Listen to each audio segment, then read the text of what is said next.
where if he needs a pirate off the top and he hits Rancor against an anti-aggro lineup, may just hurt him a little bit. Yeah, I think personally, unless you're doing a very specific alternate style, like ZloyGruzin, where he has an anti-aggro build of Pirate Warrior because he's playing an anti-aggro strategy, if you're not going for that, I think that it's pretty obvious that Shouty just has the best build right now. He's through to the semi-finals. Lambie series with that exact same deck just hit rank 1 legend a couple of hours ago. And it's very clear that just doubling down on this aggressive strategy is the more appropriate way to go.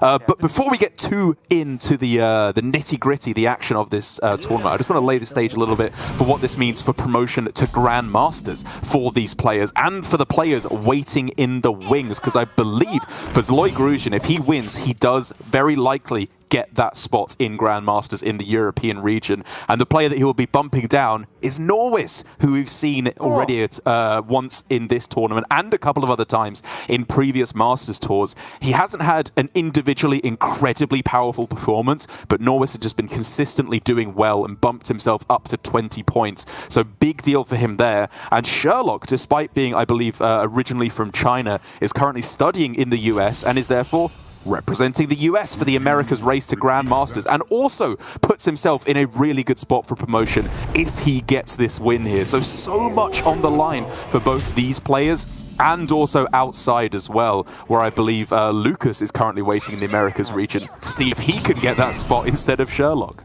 Yeah, and if, as this game is going at a rapid pace, if we continue with the way things have been going for the way, America's Grandmasters has been, anyone who makes it to the final day is probably in the running to be qualified as the America's Grandmaster. So we'll see how that pans out. But for now, we have seen a pretty aggressive fight for the board from both of these players. And again, you would have to say if the Shaman is keeping up or winning board at any given moment in this matchup, it's looking pretty dire for the Warrior, right, in this general, the way the matchup plays out. Because you see a Feral Spirit coming down now. These minions are going to be traded off as ZloyGruzin stays ahead on board whilst progressing quest as well. Like, it's all, I don't like to call things too early, but it already feels like Sherlock's chances are slipping away right now. It really does. Quick correction, I believe I said Lucas looking for that spot in the Americas. It's Gamer RVG. Apologies, who's hoping that Sherlock doesn't take the win here. Yes, I apologize. But still, obviously, big implications for players inside and out. But as you say, already most of the way through this game with players playing very, very quickly. Sherlock, like you said, things are starting to slip away for him, but it's far from over for the moment. ZloyGruzin ecstatic with... Oh, okay, sorry, that was an investment opportunity. I thought it was double Primordial Studies he had in hand that he was going for, my bad. But yeah, he's able to still lock down the board, stay ahead, plenty of health, progressing that quest at the same time as well. And Sherlock now needs to get this Rakara online right now to have any real chance. Yeah, I think he was just really happy the cannons didn't kill the wolves, right? He just killed the 2-1 in the face because it meant that no matter what happened, no matter what he drew, he could kill the Cannoneer, which is one of the sort of combat mechanics that is in the Pirate Warrior deck, right? That Cannoneer with a weapon swing or two is brutal for taking board control. So you'll see some more cannons again, but yet again, it doesn't actually manage to kill off one of these minions, so Sherlock's going to have to be okay with leaving a Feral Spirit up here. And also, Derek, both these players are playing very quickly. They know what they're doing now. They are confident because I feel like I'm running out of breath casting this. I feel like I disagree with that line a little bit from Sherlock. Like, the 2 pirates he played, absolutely.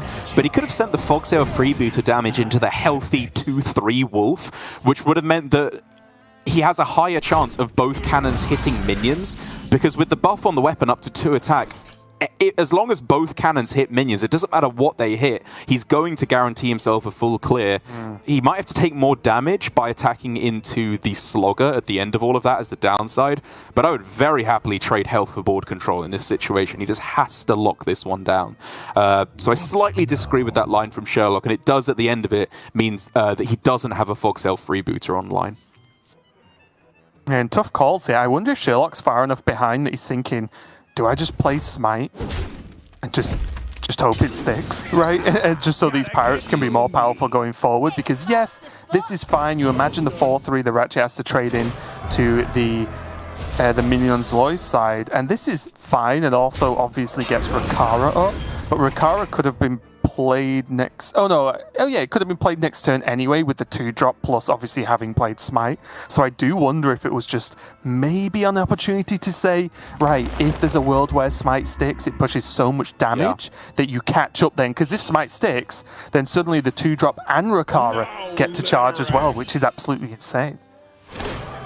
Good turn here, though, for ZloyGruzin. It's leaving his Slogger a little bit vulnerable again. He's not necessarily making the biggest push on board, but he's denying damage and making sure that if Rakara comes down, he at least has then a turn to keep doing his own quest progression before things start spiraling out of control too quickly. Oh, I was going to say, good pickup there with the Shiver, because without that, Zloy wasn't really afraid of this Canal Slugger getting killed, right? Like, it feels unlikely that it would die. True. You'd have to have some very specific draws, and if you have a 6-attack minion going into what you know is going to be a 7 health, like, that's a good trade to have sort of pre-set up there, but of course, the Shiver plus Weapon Swing is going to get the job done quite nicely for Sherlock. Probably has to be a slow turn where you just play Hex here for ZloyGruzin. You're not happy with it, make no mistake. But this is not a Fireheart turn. The power of it next turn is just going to be so much more. And so you have to let them say, okay, you'll get your Pirate, you'll get your weapon, you're uncontested for the moment. But as long as they're not too big, you should be in a decent spot. These, however, are some pretty big outcomes. That Scythe is huge. Yeah, I'm wondering again if this is going to be the Smite turn. It looks like he is holding on to it. Wants to draw a... Oh, is he playing it? Oh, it's got 9 attack, right? Surely that has to come down. Well, also, he could push 2 more, right? With the 2 right, get to attack. I guess the only thing he's thinking is next turn, he gets a generated Pirate, and he probably draws a Pirate he can play with 3 mana, right? Sure. So maybe he just wants the extra guaranteed damage as opposed to the quicker damage right now. I think if Barov was instead like a 2-drop Pirate, he probably would have committed everything that turn. Wow, Perpetual Flame is not what I was anticipating there from Gruzin. I was thinking that was... I was torn between the other two, but given that there was a Flame in hand, I thought he'd just take the Feral Spirits for the Taunt. But either way, good cards into good cards. Bolt is fantastic to give himself the Brucan in hand, and then Charged Call to round it out as well. This is the kind of push that you can make that actually fights back against the Juggernaut, and yet even more good cards afterwards. Yeah, it wasn't looking good at the start of the game, and I can tell you right now, it's still not looking good. Barov is a thing, but again, like, yes, because it's not a pirate, right? It's like using it with Smite is kind of tough. Like, how does this even work? Because now, if he goes Barov and Smite, so what? There's still a 7. The board still looks similar, right? Like the 7/7's still there. Yes, the Smite gets to kill it off, but I guess he could Barov base tank. He goes down to 5. Oh, the problem is he can't armor up, right? Just dead, yeah. Armor up, then like there's the glimmer of hope. So let's go for the game plan where he doesn't kill it, right? Because I think every game plan that involves actually trying to clear just means you die. And so Hero Power Sword Eater, and then play Barov? Save Barov? I haven't got that far quite yet, but that does at least appear to keep you alive, even though in most outcomes you are still probably dead. Yeah, I think this has to happen, right? Zloy, very happy with this. But yeah, I think this is the best chance, because then you would imagine the 7/1 gets killed by something, Barov, whatever, and then Smite can take down the second half at least. But again, with Brucan, now with Lightning Bolts available, that's almost certainly lethal, right? That's 10 on its own. The Phoenix End Fireheart can push through the 2/5, and that's a smooth 7 to the noggin. Yeah, there are a few ways to go about it. There's ZloyGruzin goes with this one just to get 10 damage on 1 mana Pyroblast. Always an exciting and a fun play to make with the Shaman. And for ZloyGruzin, it's a nice win, for sure. You definitely didn't want to be taking the loss there. But the Shaman, such a dominant deck against aggro that I feel like at some point along the series, this was all but a guaranteed win. And so it's a good start, but expected at some point. And so Sherlock, definitely not over yet for him.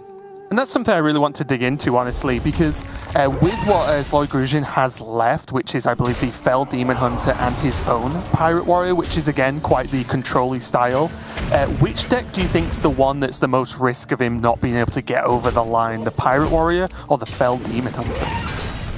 Let's look at specifically what decks Sherlock has left, because Aggro Elemental Shaman and this Pirate Warrior, I think both, while I will say unfavored versus Fell Demon Hunter, do have a couple of tricks up their sleeve. Because Fell Demon Hunter, if the hand doesn't give you a whole bunch of draw with Skull specifically and the Fell Gorges as well, you can deal with the early boards 100% of the time. That's not a concern. It's the follow-up where things get scary, which is the Juggernaut for Pirate Warrior and the Doomhammer for Aggro Elemental Shaman.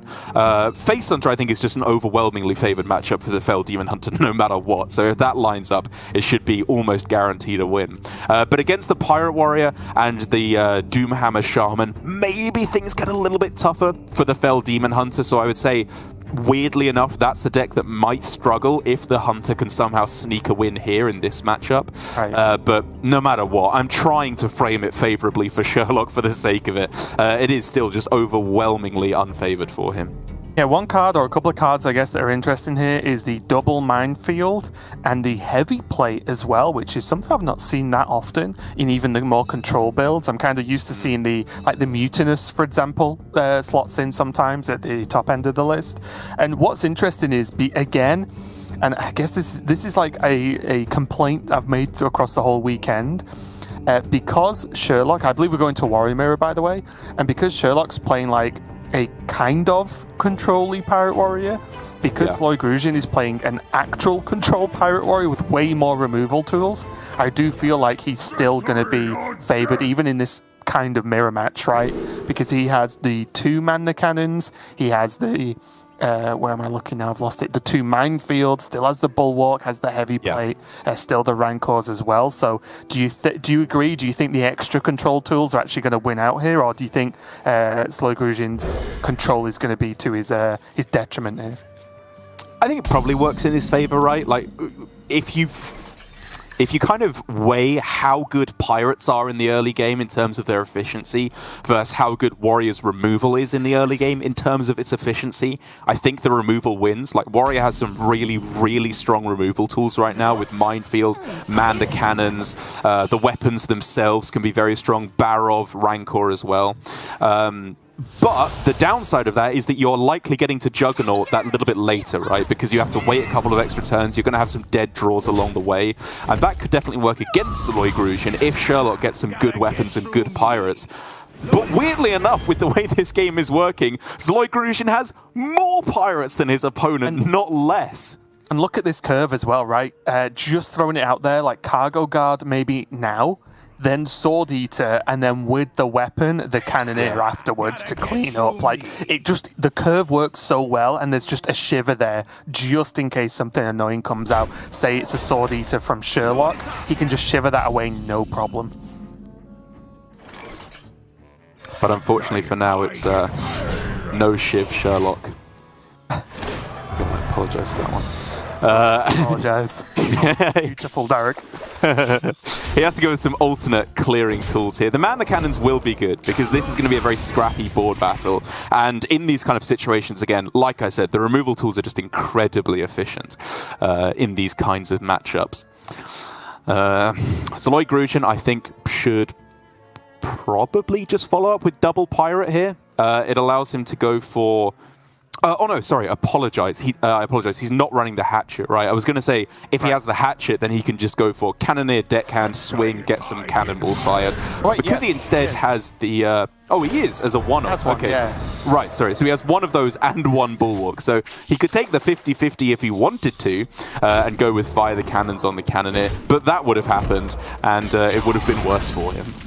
Yep.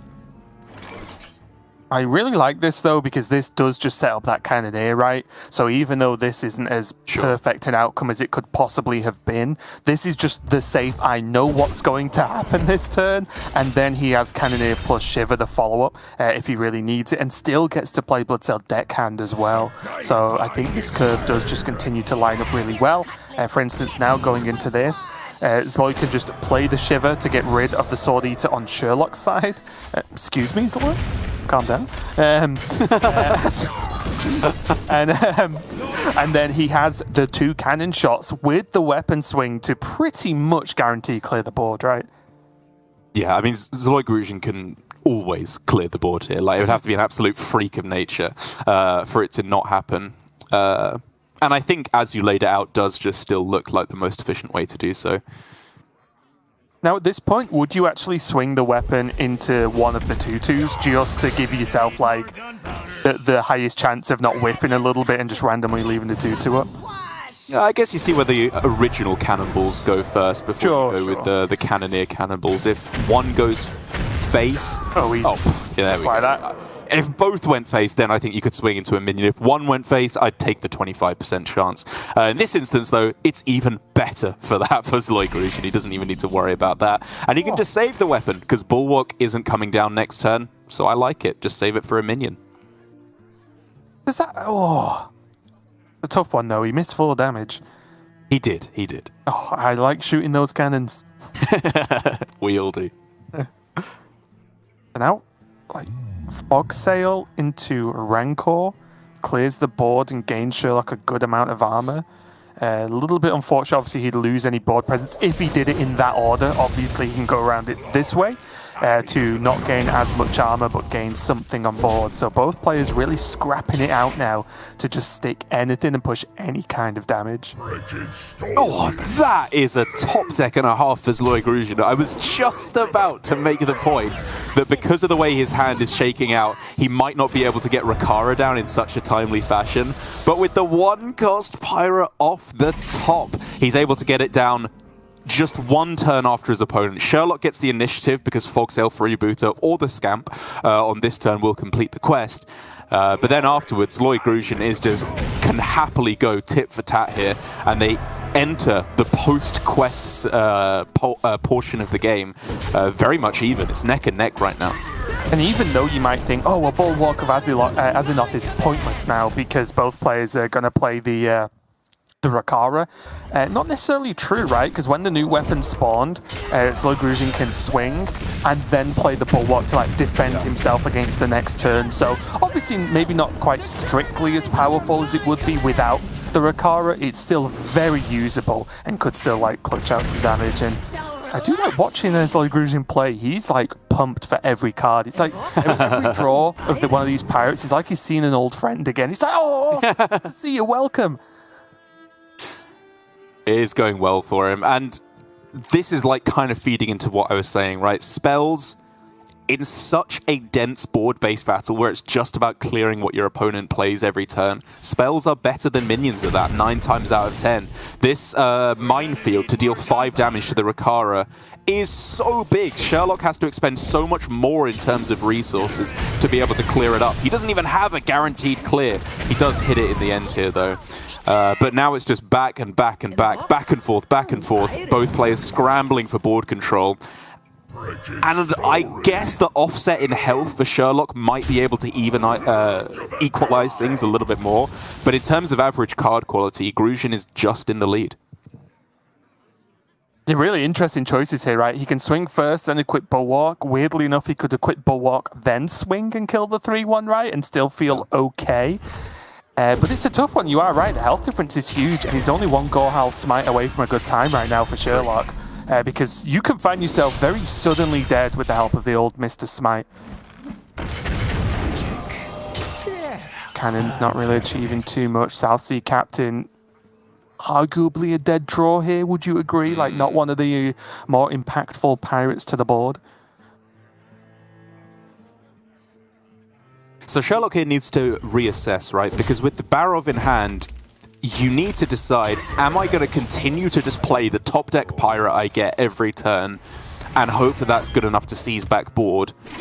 Or Or are you going to go for saving up for a big swing and then dump your pirates afterwards? He's going for the game plan of just playing pirates as they come down, it looks like here. Which I think, because of how low his opponent's life total is probably correct. But it does just mean that if he goes for a board clear somehow with this Barov, everything is still just slowly dripping away from him because he doesn't have that refill afterwards. I actually wondered whether it was both minions that turn, right? Maybe. Play Barov first, then the captain, and then just say, well, at worst, everything's that one of my cannons might kill some off on the next turn. But yeah, it's a big ask here as ZloyGruzin is taking over, and even though he's been behind on health, that is swiftly changing. 4 attack? What's his 10? That's 4? He just needs the Mr. Smite to get lethal, but Shiver their timbers. It clears the board. Yeah, it clears the board. It's not a bad draw, but I wonder if it's the game-winning draw he needs at this point. Can he ever do... probably not, right? I was having a quick glance because, of course, the Shiver... Wait, what? A minute.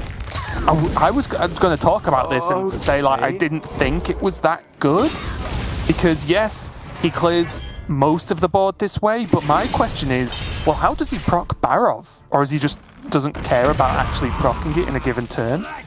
I mean, it's almost less about Barov for me. It's the fact that he didn't send 4 damage face. Like, there is that as well, yeah. That makes such a big difference at this point in the game. And I know he kept an Edwin, but I don't know, your opponent keeps a 2-2. Very likely one of those cannonballs is going to go into the Edwin, and then the 2-2 can finish it off at the end. I just think this starts to limit Sherlock's outs now. It means that Mr. Smite on its own is possibly not even game-winning in these coming turns. ZloyGruzin, I think here is thinking about either Rancor on his own minions just to gain some health, which again is very valid, or just holding it and maybe just playing the freebooter. And if he's freebooting now, then he isn't going to go for the Rancor. But it was worth his thought, right? Like, oh yeah, what, 4 additional armor is significant in how close these games can go. Oh, okay. Fiery War X and a 2-2, not great. There's Rancor of his own for Sherlock. Another way to proc the Barov, to be fair, but well, not great. Although he has to do it, right? It's got to be, right? I don't think the body of Barov is doing anything at this point because the cannonball almost certainly kills it off for his opponent on the following turn. It's just about whether he wants to save the Rancor clear for a bigger turn. But, I mean, that bigger turn isn't coming. Like, he's just dying. His opponent very possibly hits lethal next turn. That's the problem, right? If there's a bigger turn, you probably already lost. It's a tough one. So yeah, it's going to have to go for it. Puts him back up to 18, gives him the health advantage with the hero power as well. But again, health advantage to Sherlock, but I think initiative over to ZloyGruzin right now. It's 5. Is that Smite? It's not Smite, but it's a good draw. A Taunt is fantastic at this point just to deny the weapon swing's face. Because like you say, every turn we're going, is that Mr. Smite? Is that Mr. Smite? This game is just on a knife's edge right now. It's like one of those cool people who show up to parties late because it's cool to turn up on time. It's like, I'll turn up when I want to turn up. The party doesn't start till I get here anyway. He's got a pair of sunglasses on and a case of grog. Everyone's just waiting for Smite to turn up. Yeah, he's wearing sunglasses inside, but no one even says anything to him because he can pull it off. Or he's just got 2 eye patches on as their pirate equivalent. And then he like flicks them up, and it's that type of like glasses style where there's the shades to like see through. All right, as we're messing about, ZloyGruzin top decking for his life here. Heavy plate. I guess you use it just to gain the armor. I was wondering if you trade, and it also activates the cleave, which is fantastic at this point. How is this not a brawl? Both players start with like 2 juggernauts go. True. So sick. Okay, again, lackluster pirates from Sherlock. 4 damage into 1 health, taking 2 on Sherlock's side. Definitely a horrible trade. It's so tense, isn't it? We know that ZloyGruzin has the panic button at any point of just Barov Rancor as well. Okay, that's a good one. That's a very good one. Do you not want to swing and go Rancor first? Okay, he's saving that for a bigger clear. Understandable. I mean, he's doing fine now. Look at the amount of sheer health on board, tanking those cannon hits like a god, probably. Oh, what's going on? Oh, that's a really good draw for Sherlock. Gets the Cannoneer as well. This is more like it. So trade with the 5/7, play Cannoneer, swing into the 2/1. Looks pretty good, because I think Sherlock wants them cannons. But just cannon swing, it's probably quite simple, right? Yeah. I think it's worth holding. Oh, that's annoying. I think it's worth holding on the Shiver because they're like much bigger, important pirates to deal with. Yeah, I think you're either just going face or attacking into the 2/2. You're not using the Shiver here.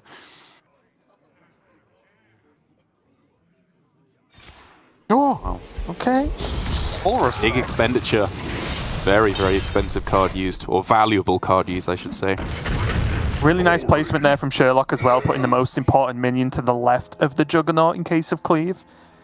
And just look at this. Attack Rancor, 8 health out of nowhere, an extra card drawn as well. And all the mana to play a pirate he draws, right? Like, so true. Only 7 cards left for ZloyGruzin and 8 for Sherlock. And there's a smite in both. I mean, I think you should probably attack first. Like, there might be a way you can make it so you don't have to attack in with the Anchorman. But I would argue that just gaining the extra armor is more valuable here. Yeah. And now we're just getting closer and closer to lethal for ZloyGruzin. He's got another 6 on this turn, slowly weaseling his opponent down to the low single digits of health.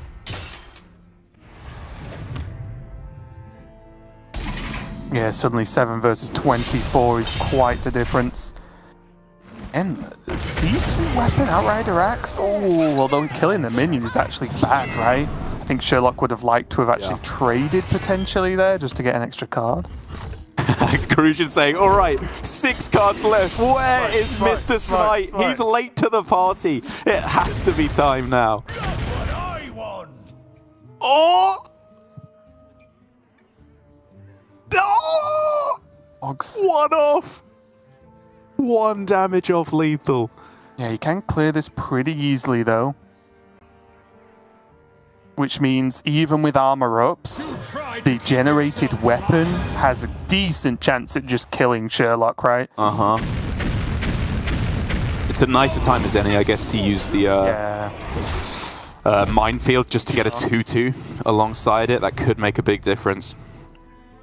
Probably wants to put the, puts it either side of the Juggernaut, makes perfect sense. 1 health, armor up would put him to 3.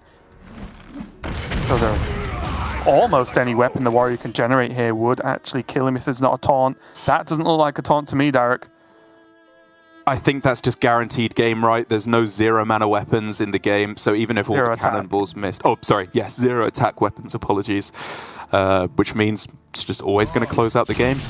Oh, wow, big win. Oh. Look at what it means to him. Oh, don't break stuff. Mouse. You need the mouse. Yeah, check that it's okay. Hopefully you've got a backup. Get it on charge if needed. But yeah, it's honestly, it was a funny game, one we've not seen, or at least I've not seen too often, where it comes down to just Juggernaut wars. But just, it's pretty cool just to see like ZloyGruzin just be all in, and that obviously was a bit of a pop-off there, but he was like in on every single turn of that game. Like, it was, it's pretty cool to watch, and a good win for him there puts him only 1 game away. And again, this is where the lineups start becoming important, because now I believe there is just the Fell Demon Hunter to win 1 out of 3 games, 1 of which is against Face Hunter. Yeah. I mean, it's the anti-aggro deck in the format, right? You can argue that maybe some super greedy control warrior builds could be better, a super teched quest shaman maybe, but in general terms, unless you're just completely ruining your lineup along the way, Fell Demon Hunter just does not lose to aggro. As I said, you might be a little bit weak to strong follow-up if the pirate warrior is able to get an early Juggernaut, you don't have a whole bunch of damage, or you don't have a whole bunch of card draw. Maybe at that point you can start running out of your extra steam, you run out of gas, and then you just can't keep up with all the cannonballs firing every turn. But aside from that one matchup, which is I think the one that's closest to 50-50, ZloyGruzin is just absolutely overwhelmingly favored at this point. Yeah, we are going to kick it off with that Demon Hunter versus Warrior matchup. And yeah, I'm being interested to see how this one plays out, because again, Fel Demon Hunter feels like a deck that only pops up in tournaments at the moment. Yeah. So we'll see how it performs. There is a chance that the Warrior can just overpower this Demon Hunter as always, but I am looking forward to seeing how ZloyGruzin approaches the matchup. Like, is he going to try spot removal each turn, or is he going to try and let the Pirates have their day, knowing that he can heal up later and try and save removal for like actual big board clears, as opposed to you play a Pirate, I kill a Pirate, you play a Pirate, I kill a Pirate? Because I think that approach might be also a way that ZloyGruzin loses the matchup. Yeah, I agree completely. I think that this is...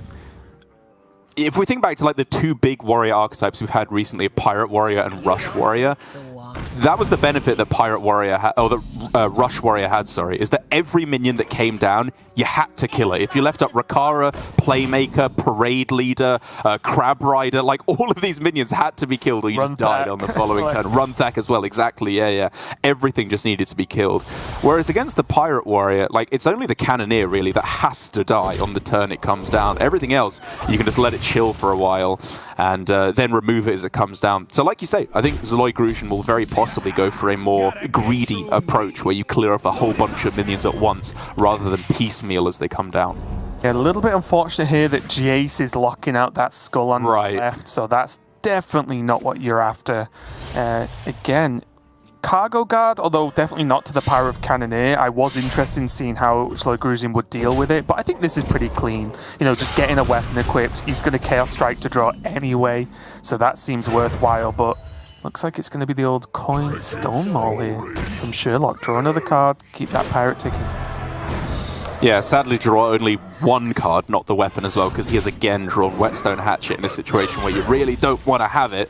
But the rest of his hand, A-okay. It's looking like it's going to be another one of those games where you have turn 7 Rakara, as is by far the most common turn that it seems to come down in this Quest Warrior. And like I was saying, that's really the only thing that ZloyGruzin is afraid of, because these pirates coming down every turn, whether he does them one at a time, all at once, any approach you take, it's just trivial to clear off these minions. It's just that consistency from the cannonballs, the weapons, and the pirates that Juggernaut offers, where things could get a little scary. And this is where it's really interesting, because I was honestly looking at just Thalnos past this turn. But it looks like ZloyGruzin might be playing a bit more of an aggressive style. Look at this Thalnos, and then he was looking at Fel Barrage this turn. I think I would have just played Thalnos for the card draw, let the Stone Maul swing, because the weapon's still there, and Double Fury is still in hand. So it's like, you can heal all that damage back up at any particular point in the game. That's true. Yeah, that's a good point. He could have gone a little bit more defensive. Like having Jace in hand as well generally incentivizes you to hold on to charges of the Eldraki Warblades to be able to heal up for more afterwards. But I like that he's at least considering the more aggressive approaches, because, as I said, if you're afraid of the Juggernaut, one way that you can try and counteract that is just kill your opponent. If you can get a whole bunch of Fel Barrages face for 8 to 10 damage a pop, that's going to start chunking them down very quickly, even if they have those armor-up hero powers to stabilize a little bit. But on balance, you know, the rest of his hand is not lending itself to an aggressive game plan that much. He doesn't have Il'gynoth, he doesn't have discounts that allow him to go for a big burst combo. And so he does need to be a little bit more responsible and just play the control deck for the moment. There ever a world in which he picks Glide for next turn? And obviously has to try and make it work next turn as well. Because there's no way that Sherlock can proc Rakara and play Rakara, right? No. Yeah. It's going to be a full turn away. Small chance Glide would have paid off. And would have definitely made Derek's top 5 clips. Damn it. That's another hour of watching for me tomorrow. Man, again, like ZloyGruzin grimacing at like the outcome from Wandmaker, like, ooh, Demon Companion, that's not the perfect one. Not a fan of that. Yeah. Remember, that's 2 damage to face when I play it. It's just good. Okay, well, 2 pirates need to be played for Akara, which is obviously always going to happen on this turn. What is the best way that we can do to maneuver this? Like, South Sea Captain and then trade up into Kurtrus? I don't know if that's ever a consideration. But there's also just freeboot to swing the weapon, right? It's slight overkill, Also but I good. think you're okay with it. Wow, Captain as well.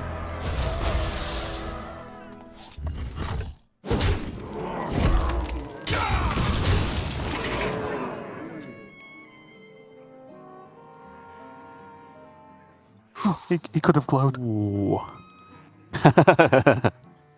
He could have gloated. So you have Arcanist Fell Barrage, right? That clears off the Captain and the Sword Eater. Yeah. Well, yeah, just leave the 4/5, right? Right. Guess you could go for that with the Artificer instead. I'm just trying to think.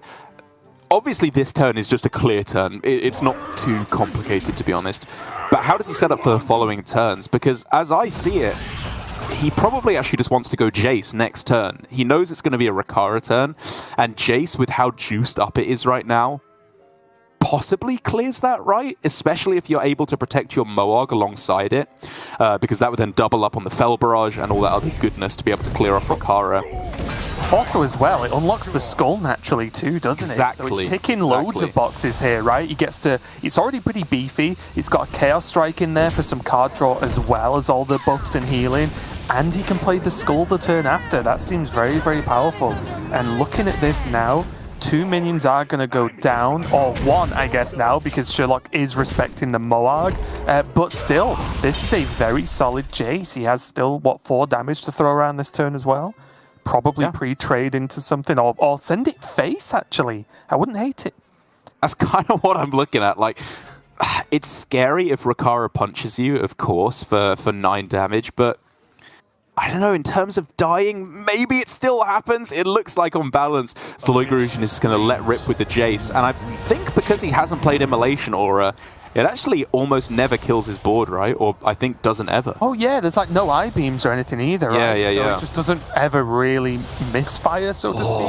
Just how much damage is this? Hang on a minute. It's a lot. 14. And so now he just needs to be not dead on this turn, which is far from a guarantee, especially with Gorehowl as the weapon. It's 14 damage guaranteed. Mr. Smite could come off this Oboscamp to close out the game. Wait.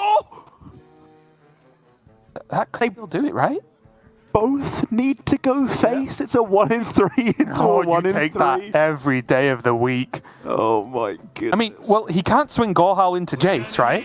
No. If you can't do that, you just try and then decide afterwards, don't you? One